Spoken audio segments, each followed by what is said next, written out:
Good morning. Here we are back again for another edition of One Crazy Summer. Today we are going to be reading chapters 6 and 7. Let's just get right to it today, okay, guys? Chapter 6 is titled Collect Call. Okay, some of you may know what a collect call is, others might not. See if you can figure it out as we're reading. Mean Lady Ming laid a dollar bill and a few coins on the counter. She handed me the brown paper bag with the food, gave Vanetta a bottle of Pepsi and a small bottle of fruit punch, and then gave Fern a paper bag with the plates, cups, forks, and napkins. I scooped up all of the change. There were at least 2 dimes in coins, which is enough to call home to Brooklyn, collect. When we went outside, the beakish guy with the floppy afro was gone. We all squeezed into the phone booth with our bags from Ming's. I hooked my finger inside the hole for 0 on the phone and dialed. The operator came on and I spoke up. Operator, I want to make a collect call to Louis Gaither. Papa's proper name felt strange coming from my mouth. I said it again, clearer, although the operator didn't ask me to. Instead, she asked me for my name. I gave it to her. Delphine. There's nothing mumbly about the way I talk. I don't swallow my letters or run them together. The operator still asked, "Can I have that again?" As if she didn't get it the first time, I broke it into syllables. Delphine. She told me to stay on the line. While she was ringing Pa, I realized my Timex was still on Brooklyn time and that it was after 11 o'clock. Pa rose in the dark for work and was still asleep by 9. I started to wind the stem when the operator came back. Go ahead, miss. Hello? Hello? Big Ma sounded far away, but we heard her, and we were glad to have reached home. Already, Vanetta and Fern began puppy yelping in the background and grabbing at the phone. I gave them a stern look to make them quit it before I could say, "We're here in Oakland with Cecile." Big Ma said, "Delphine, do you know how much this phone call is costing your father?" There was no time to be tongue-tied. I spoke up, but Papa said to call. Not collect, Delphine. Where'd you get a thought like that? I knew you girls never should have left Brooklyn. You fly out to Oakland and lose your last ounce of common sense. Let me speak to your mother. She's not here, I said. She's in her house. Vanetta and Fern were still shouting to Big Ma and Papa, who had to be asleep. And why are you out in the street in the middle of the night? I'm going to tell your pa about this. Big Ma scolded and fussed, running up the phone bill even higher. When she was done telling me about myself and about that no kind of mother, Cecile, I told her we were safe and said, good night. And Vanetta and Fern hollered out, good night, Big Ma and Pa. Then I hung up the phone. At least they had done what Pa had told me to do. I called. Cecile guarded the kitchen swinging door and pointed us to the living room, where she had laid out a waxy tablecloth on the floor. We spread out around the cloth.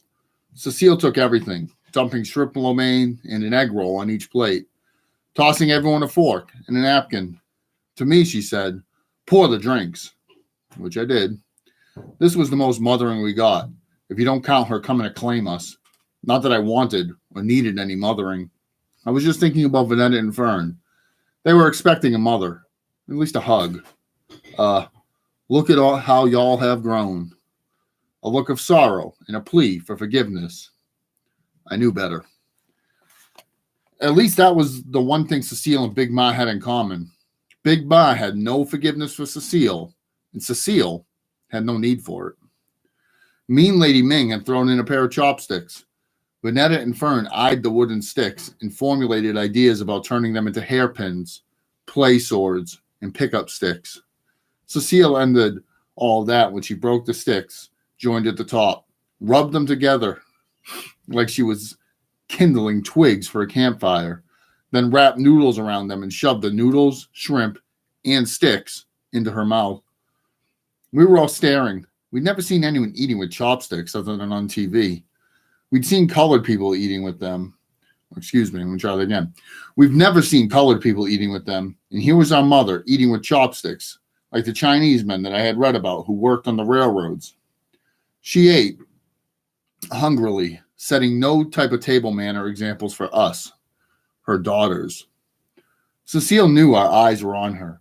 With a mouthful of food, she said, "Thought y'all were hungry." We picked up our forks and ate. When we were done, Cecile grabbed everything that hadn't been used: soy sauce, spicy mustard, her fork, an extra cup that mean Lady Ming had thrown in. She told us to stay right there while she brought everything into the kitchen. So we stayed put. I thought she might want to talk to us, find out how we were doing in school, what we liked and didn't like, if we ever had chicken pox on our tonsils or our tonsils taken out. While I thought about what I'd tell her, we heard a knock on the door, and then another loud knock. We jumped up to look through the curtains, but Cecile came out of the kitchen. "Get back in that room. Get!" And we did. But I caught a glimpse through the curtains. I had already seen 3 people in dark clothes with afros. So that's the end of our chapter. Okay. I hope you're able to figure out what a collect call was. That's how people used to make phone calls from phone booths, if you know what a phone booth is. If not, it's a place where people would go to make phone calls when they were in public, because it wasn't such a thing as cell phones during this time period. All right, so let's continue here. The next chapter is titled "For the People." Okay, it's on page 43 if you have a copy of the same book I'm reading. We were trained spies back in Brooklyn, scrunched together, pressing our ears to the door, wall, or air. We used hand signals and mouthed words instead of whispered. If necessary, I could shut my sisters up with a glare to bottle up their loose giggling. You can't giggle and be a spy. It was by pressing our ears to the air that we had heard Pa say, "No, Ma, they need to know her, and she needs to know them. They're flying to Oakland, and that's all. That's final." And it had been all we could do not to let on when Pa sat us down the next morning. The knock on the door, Cecile ordering us to hide in our room, and her clearing away all the evidence of us were not actions of a mother. They were actions of a secret agent or a fugitive from justice, someone who doesn't open her door wide and welcoming like Big Ma does when the doorbell rings. Hers were the actions of someone who wears hats, scarves, and shades to keep from being recognized, kind of like the guy in the phone booth. Someone obviously hiding out. Once again, we fell into our spying positions, angling ourselves at the cracked door to see, while pressing our ears against the air. From there, we could see pieces of the 3 figures who entered Cecile's house. All wore dark colors. One had on a black jacket and a black beret. The other 2, black t-shirts and black berets over afros. We studied our heavy, excited breathing to hear what we could. It wasn't long after greeting one another that their talking turned to arguing. It was their voices, all 3 of them against hers. It sounded like, "Seize the time, for the people.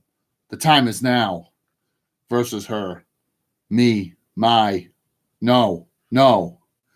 Then each of them firing off, "The people, the people, the people," against her. "My art, my work, my time, my materials, my printing press. Me, my, no, no." I was sure they were Black Panthers. They're on the news a lot lately. The Panthers on TV said they were in communities to protect poor Black people from the powerful, to provide things like food, clothing, and medical help, and to fight racism. Even so, most people were afraid of Black Panthers because they carried rifles and shouted things like, "Black Power." From what I could see, these 3 didn't have rifles, and Cecile didn't seem afraid, just annoyed because they wanted her things, but she didn't want to give them. Big Ma said God could not have made a more selfish being than Cecile. At least she was like that with everyone, not just us. Cecile said, "Paper isn't free. Ink isn't free. My printing press isn't free. I'm not free." One of them answered, "None of us is free, Sister Inzilla. Eldridge Cleaver isn't free. Huey Newton isn't free. H. Rap Brown isn't free. Muhammad Ali is not free. I knew he meant her, Cecile, when he had said Inzilla. I didn't know some of those other names. Only Huey Newton, the Black Panther leader, and Muhammad Ali, who used to be Cassius Clay. I guess the others were Black Panthers, or black people who were in prison. I knew Ali had refused to go to Vietnam and fight like Uncle Darnell was doing. I still didn't get what any of that had to do with Cecile. Another one said, "That's why everyone must contribute to the cause." The third voice added, "Like Huey said, we should all carry the weight. And those who have extreme abilities will have to carry extremely heavy loads." There were words thrown back and forth, long, unfamiliar words ending in shun, ism, and actic, with more talk about the people thrown in for good measure, like Big Ma throwing a pinch of salt into the cake batter. They weren't just talking. The three Black Panthers were rapping, laying it down, telling it like it is, like talking was their weapon. Their words versus her words. Hers falling, theirs rising.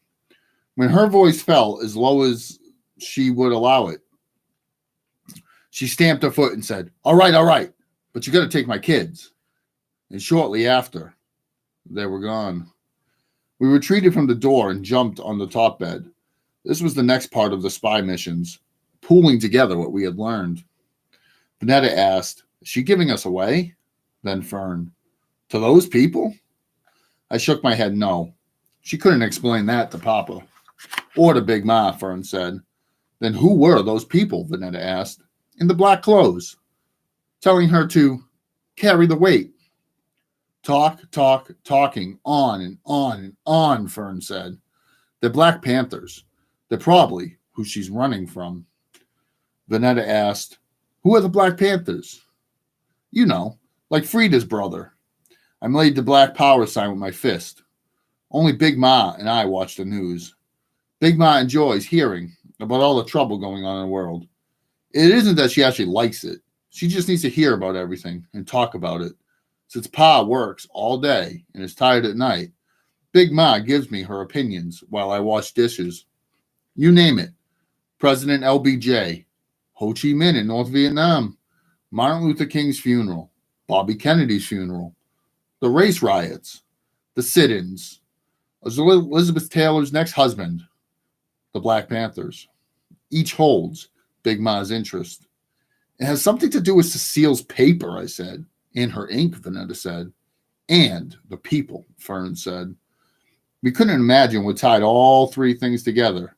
Then Vanetta suggested, maybe they want her to write a poem about the people, Fern said, using her special inks and papers, Vanetta said. Pa had told us Cecile wrote poems, but I'd already known that. Flashes of Cecile chanting words, tapping a rhythm with her pencil, then writing. And Uncle Darnell had said, I was always there, quiet, in the kitchen, while she chanted, tapped, and wrote.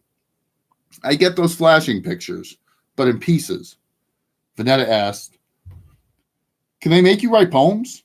And then Vanetta fixed her voice deep like a man's.